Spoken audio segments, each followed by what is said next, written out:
Assalamualaikum warahmatullahi wabarakatuh. Perkenalkan, nama saya Elvin Dalingga, NIM 114180018 dari Teknik Lingkungan 2018, Etika Profesi Lingkungan kelas C. Jadi di sini saya akan menjelaskan materi tentang profesi dan profesionalisme. Nah, definisi profesi, profesional, dan profesionalisme itu menurut Kamus Besar Indonesia, profesi yaitu bidang pekerjaan yang dilandasi pendidikan keahlian, keterampilan, kejuruan, dan sebagainya. Nah, menurut Bertan tahun 2013, profesi adalah suatu masyarakat moral yang memiliki cita-cita dan nilai-nilai bersamaan. Nah, sedangkan menurut Ruslan 2014, profesi berasal dari bahasa Latin professius yang berarti suatu kegiatan atau pekerjaan yang semula berhubungan dengan sumpah dan janji yang bersifat religius. Langsung aja, itu berdasarkan beberapa definisi catatan tentang profesi dan atribut profesi itu sebagai berikut. Yang pertama, profesi merupakan suatu pekerjaan yang mengandalkan keterampilan atau keahlian khusus, penggunaan penilaian, penerapan kebijaksanaan. Nah, profesi merupakan suatu pekerjaan yang dilakukan sebagai sumber utama nafkah hidup dengan keterlibatan pribadi yang mendalam dalam menekuninya. Oke, dengan demikian perbedaan antara profesi dan profesional dapat diidentifikasi sebagai berikut. Nah, kalau profesi itu mengandalkan suatu keterampilan, keahlian khusus, dilaksanakan sebagai suatu pekerjaan, terus dilaksanakan sebagai sumber utama nafkah hidup, penghasilan dengan keterlibatan pribadi yang mendalam di dalam profesi tersebut. Sedangkan profesional itu orang yang tahu akan keahlian yang mereka miliki dan keterampilan yang mereka miliki, meluangkan seluruh waktunya untuk bekerja dan kegiatannya tersebut untuk pekerjaan dan kegiatan tersebut, hidup dari pekerjaan tersebut dan bangga akan pekerjaan yang dia dilakukan. Itu adalah profesional.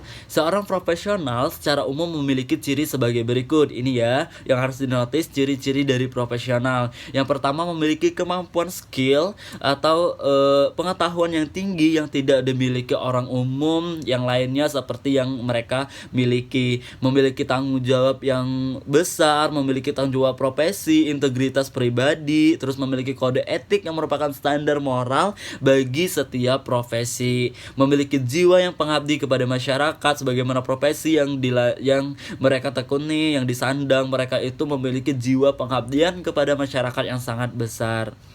Nah, suatu profesi memerlukan organisasi profesi yang kuat, digunanya untuk memperkuat dan mempertajam profesi tersebut. Di samping itu, suatu profesi harus mengenali dengan jelas hubungannya dengan profesi yang lain.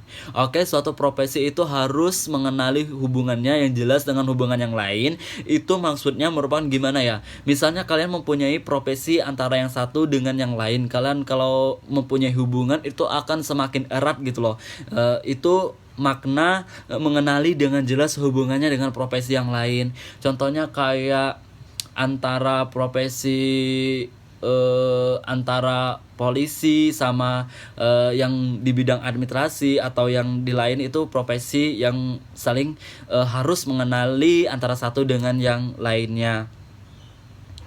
Nah, diharapkan para profesional memiliki kualifikasi itu kemampuan karena memiliki kode etik profesi dan memiliki kode perilaku yang baik di dalam tolak ukur atau pedoman dalam melaksanakan pekerjaan dan kewajibannya masing-masing sesuai dengan fungsi dan peran dalam suatu organisasi. Nah, kualifikasi kemampuan profesional yang pertama ada kemampuan untuk kesadaran etis. Nah, yang kedua ada kemampuan untuk berperilaku secara etis, dan ketiga berkemampuan untuk melakukan berpikir secara etis, dan yang keempat kemampuan untuk kepemimpinan yang etis. Nah, secara umum seorang profesional itu memiliki empat prinsip etika nih ya, profesi sebagai berikut. Yang pertama prinsip tanggung jawab. Tanggung jawab di sini maksudnya tanggung jawab terhadap pekerjaan dan fungsinya, tanggung jawab terhadap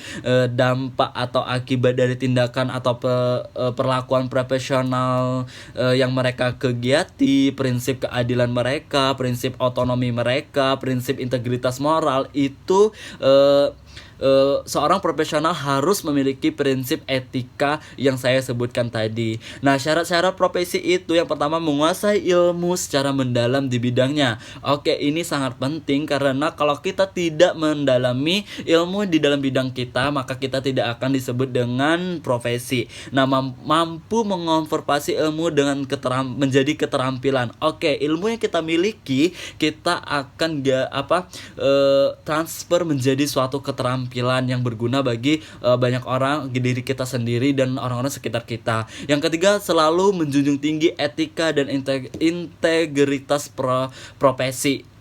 Nah, kode etik profesi. Nah, sikap dan ciri seorang profesional nih: komitmen tinggi, tanggung jawab, berpikir sistematik, penguasaan materi, menjadi bagian masyarakat yang sangat profesional. Nah, seorang yang profesional adalah seorang yang menjalankan profesinya secara benar dan melakukannya menurut etika dan garis-garis profesionalisme yang berlaku pada profesinya tersebut. Nah, karakter seorang profesional ini boleh dinotis ya karakternya, karena yang pertama itu mereka telah melalui pelatihan intelektual yang panjang. Baiklah, artinya bahwa profesionalisme didapatkan melalui pendidikan yang panjang atau pendidikan yang memadai atau pendidikan yang harus dijalani. Nah, lulus ujian kualifikasi.